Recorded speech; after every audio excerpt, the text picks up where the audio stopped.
तो आइए शुरू करते हैं उपन्यास गोदान खंड 35। होरी की दशा दिन दिन गिरती ही जा रही थी। जीवन के संघर्ष में उसे सदैव हार हुई, पर उसने कभी हिम्मत नहीं हारी। प्रत्येक हार जैसे उसे भाग्य से लड़ने की शक्ति दे देती थी। मगर अब वह उस अंतिम दशा को पहुंच गया था जब उसमें आत्मविश्वास भी न रहा था। अगर वह अपने धर्म पर अटल रह सकता था तो भी कुछ आंसू पूछते, मगर वह बात न थी। उसने नीयत भी बिगाड़ी, अधर्म भी कमाया। कोई ऐसी बुराई न थी जिसमें वह पड़ा न हो। पर जीवन की कोई भी अभिलाषा पूरी न हुई और भले दिन मृग तृष्णा की भांति दूर ही होते चले गए। यहाँ तक कि अब उससे धोखा भी न रह गया था। झूठी आशा की हरियाली और चमक भी अब नजर न आती थी। हारे हुए महीप की भांति उसने अपने को इन 3 बीघे के किले में बंद कर लिया था और उसे प्राणों की तरह बचा रहा था। फाके सहे, बदनाम हुआ, मजूरी की, पर किले को हाथ से न जाने दिया। मगर अब वह किला भी हाथ से निकल जाता था। 3 साल से लगान बाकी पड़ा हुआ था और अब पंडित नोखेराम ने उस पर बेदखली का दावा कर दिया था। कहीं से रुपए मिलने की आशा न थी। जमीन उसके हाथ से निकल जाएगी और उसके जीवन के बाकी दिन मजूरी करने में कटेंगे। भगवान की इच्छा, राय साहब को क्या दोष दे, असामियों से ही तो उनका भी गुजर है।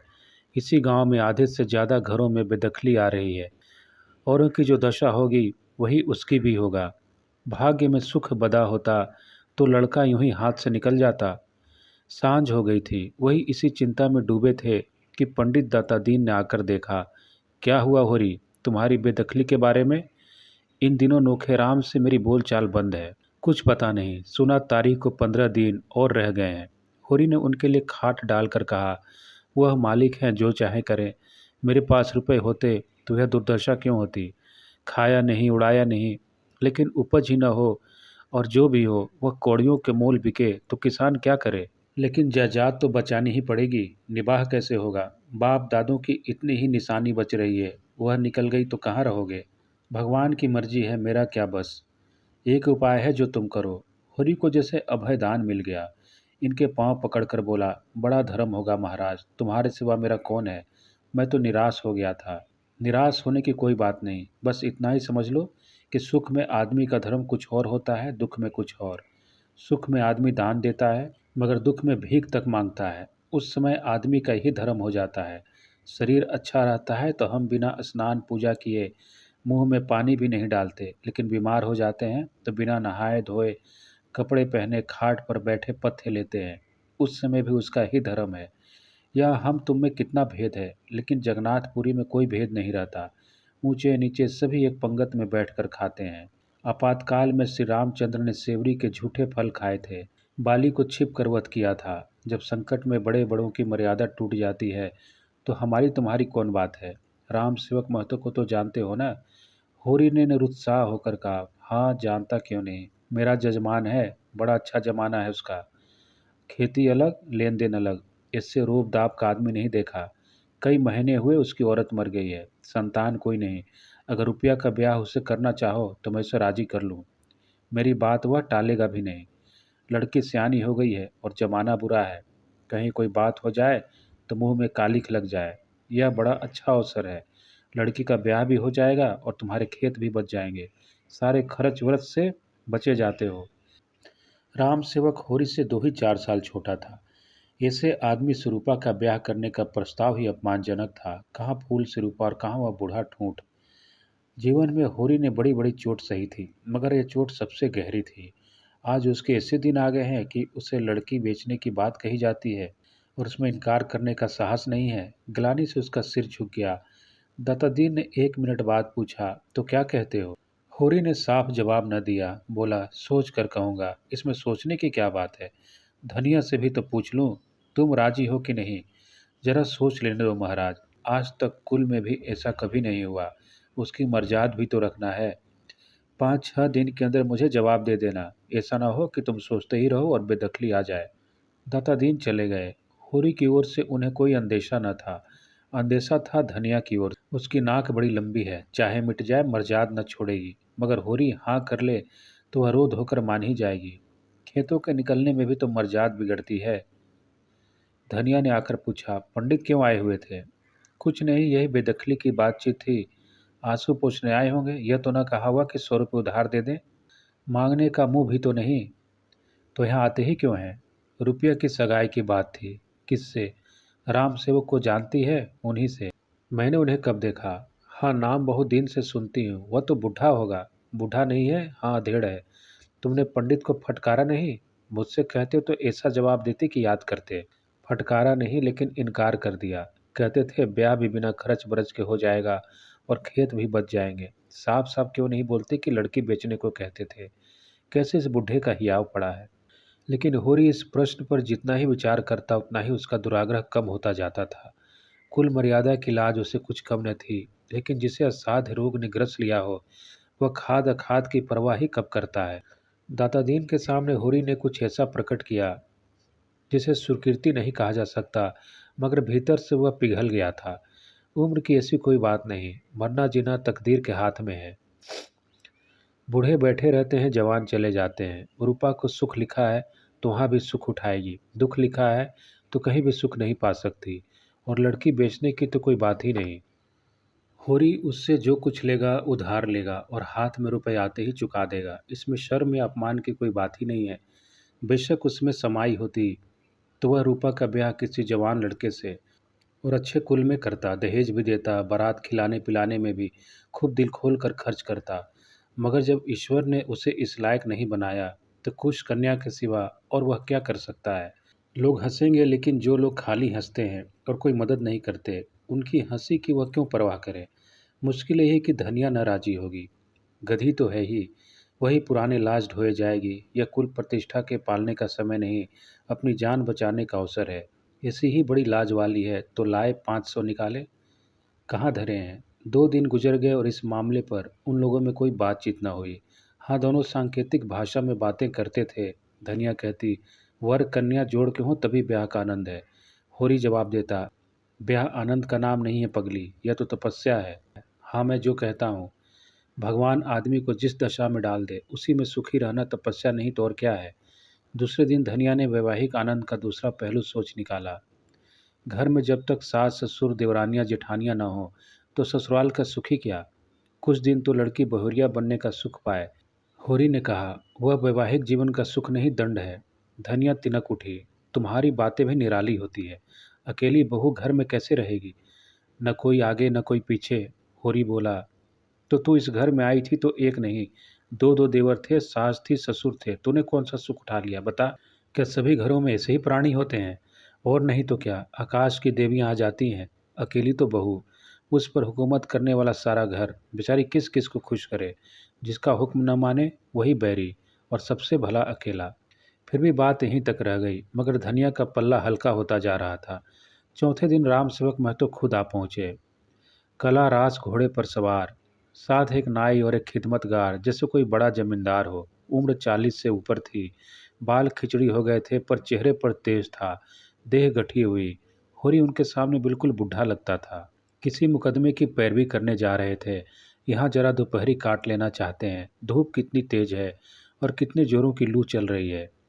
होरी सहुआइन की दुकान से गेहूं का आटा और घी लाया। पूरियां बनी, तीनों मेहमानों ने खाया। दाता दीन भी आशीर्वाद देने आ पहुँचे। बातें होने लगी। दाता दीन ने पूछा, कैसा मुकदमा है महतो? राम सेवक ने शान जमाते हुए कहा, मुकदमा तो एक न एक लगा ही रहता है महाराज। संसार में गऊ बनने से काम नहीं चलता। जितना दबो उतना ही लोग दबाते हैं। थाना, पुलिस, कचहरी, अदालत सब है हमारी रक्षा के लिए, लेकिन रक्षा कोई नहीं करता। चारों तरफ लूट है। जो गरीब है, बेकस है, उसकी गर्दन काटने के लिए सभी तैयार रहते हैं। भगवान न करे कोई बेईमानी करे, यह बड़ा पाप है। लेकिन अपने हक और न्याय के लिए न लड़ना उससे भी बड़ा पाप है। तुम ही सोचो, आदमी कहाँ तक दबे? यहाँ तो जो किसान है वह सबका नरम चारा है। पटवारी को नजराना और दस्तूरी न दे तो गांव में रहना मुश्किल। जमींदार के चपरासी और कारिंदों का पेट न भरे तो निर्वाह न हो। थानेदार और कॉन्स्टेबल तो जैसे उसके दामाद हैं। जब उनका दौरा गांव में हो जाए, किसानों का धर्म है कि वह उनका आदर सत्कार करें, नज़र नजायज़ दें, नहीं एक रिपोर्ट में गांव का गांव बंध जाए। कभी कानूनगो आते हैं, कभी तहसीलदार, कभी डिप्टी, कभी एजेंट, कभी कलेक्टर, कभी कमिश्नर। किसान को उनके सामने हाथ बांधे हाजिर रहना चाहिए। उनके लिए रसद, चारे, अंडे, मुर्गी, दूध, घी का इंतजाम करना चाहिए। तुम्हारे सिर भी तो वही बात रही है महाराज। एक न एक हाकिम रोज नए नए बढ़ते जाते हैं। डॉक्टर कुओं में दवाई डालने के लिए आने लगा है। एक दूसरा डॉक्टर कभी कभी आकर ढेरों को देखता है। लड़कों का इम्तिहान लेने वाला स्पीटर है। न जाने किस किस महकमे के अफसर हैं। नहर के अलग, जंगल के अलग, ताड़ी शराब के अलग, गांव सुधार के अलग, खेती विभाग के अलग, कहाँ तक गिनाऊं।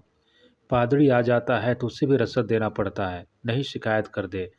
जो कहो कि इतने महकमों और इतने अफसरों से किसान का उपकार होता हो, नाम को नहीं। कभी जमींदार ने गांव पर हल पीछे 2-2 रुपए चंदा लगाया, किसी बड़े अफसर की दावत की थी। किसानों ने देने से इनकार कर दिया। बस उसने सारे गांव पर जाफा कर दिया। हाकिम भी जमींदार ही का पर्च करते हैं। यह नहीं सोचते कि किसान भी आदमी है, उनके भी बाल बच्चे हैं, उनकी भी इज्जत आबरू है। और यह सब हमारे दबूपन का फल है। मैंने गांव भर में डोंडी पिटवा दी कि कोई बेसी लगान न दो और न खेत छोड़ो। हमको कोई कायल कर दे तो हम जाफा देने को तैयार हैं, लेकिन जो तुम चाहो कि बेमुंह के किसानों को पीस कर पी जाएं तो यह न होगा। गांव वालों ने मेरी बात मान ली और सबने जाफा देने से इनकार कर दिया।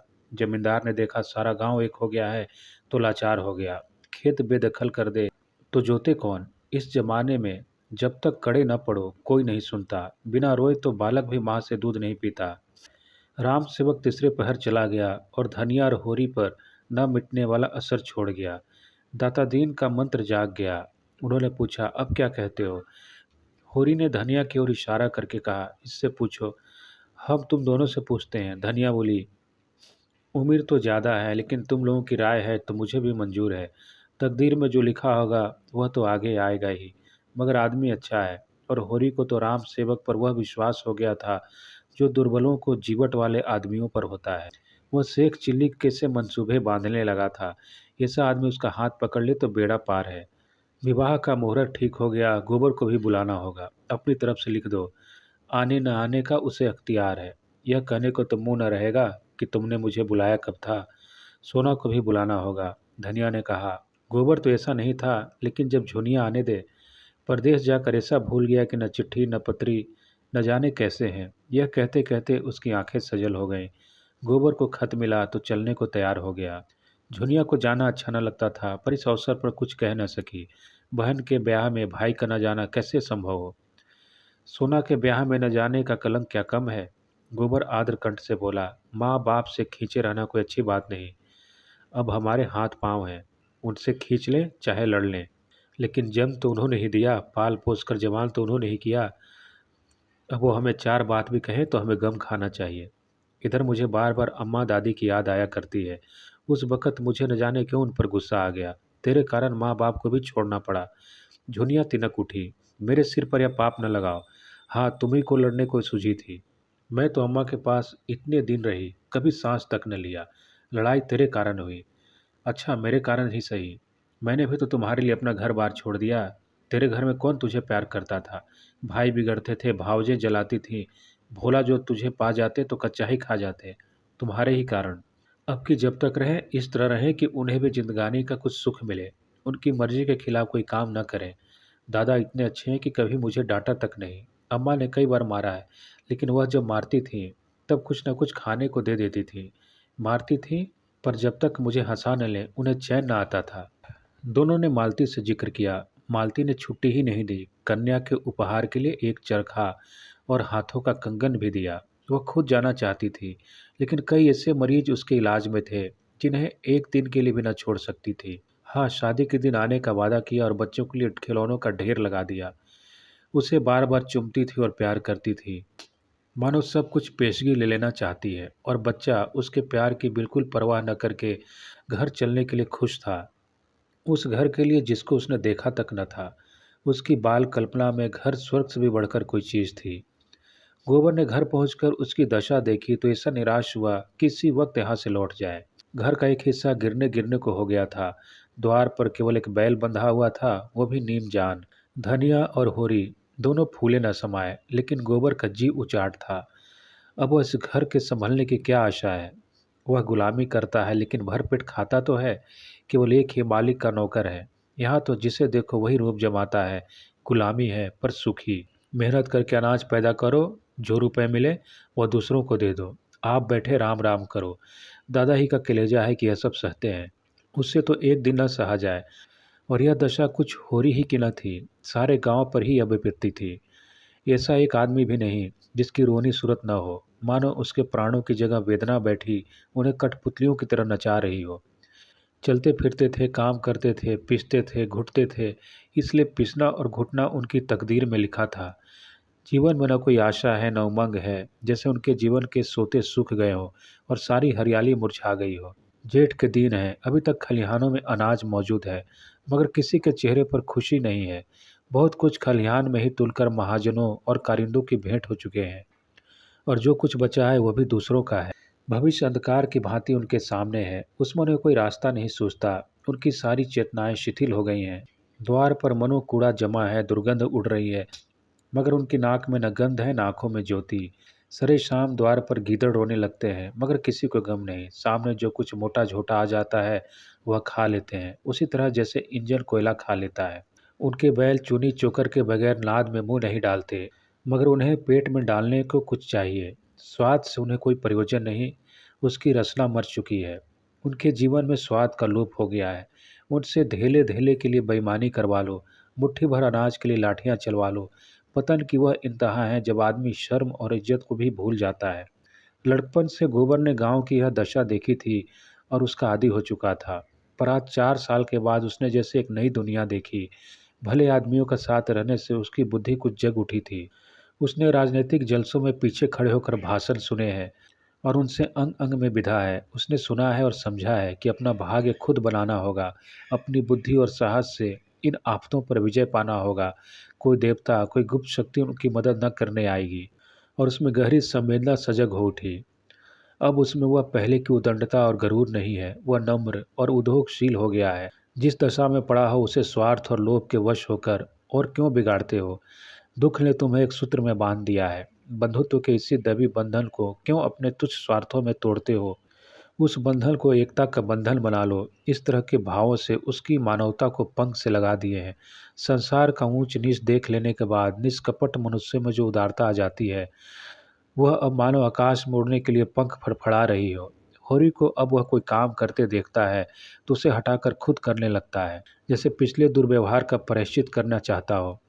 कहता है, दादा अब कोई चिंता मत करो, सारा भार मुझ पर छोड़ दो, मैं अब हर महीने खर्च भेजूंगा। इतने दिन तो मरते खपते रहे, कुछ दिन तो आराम कर लो। मुझे धिक्कार है कि मेरे रहते तुम्हें इतना कष्ट उठाना पड़े। और होरी के रोम रोम बेटे के लिए आशीर्वाद निकल जाता। उसे अपनी जीर्ण देह में दैवी स्फूर्ति का अनुभव होता।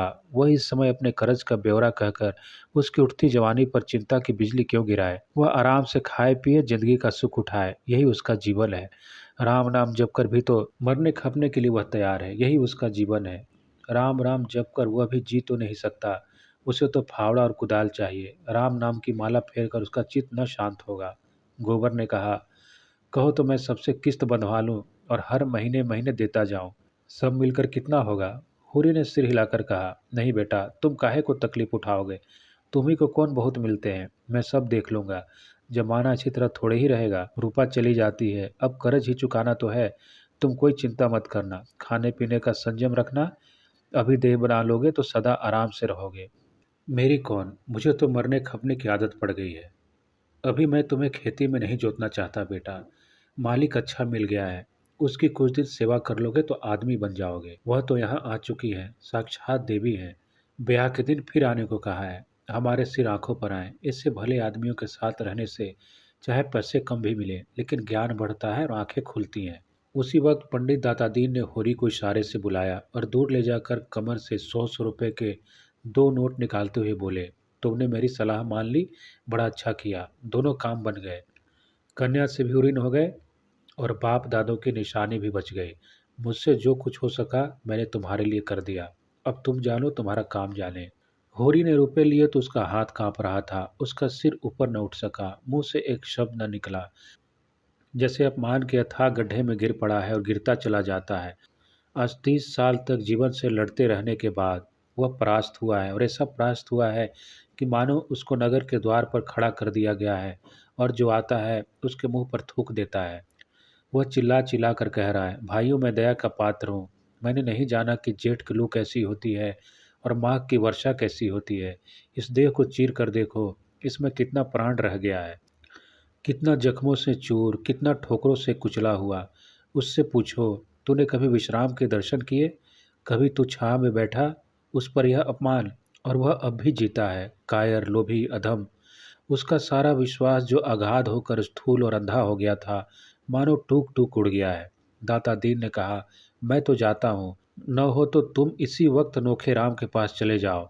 होरी दीनता से बोला, चला जाऊंगा महाराज, मगर मेरी इज्जत तुम्हारे हाथ में है। उपन्यास गोदान का आगे का भाग खंड 36 में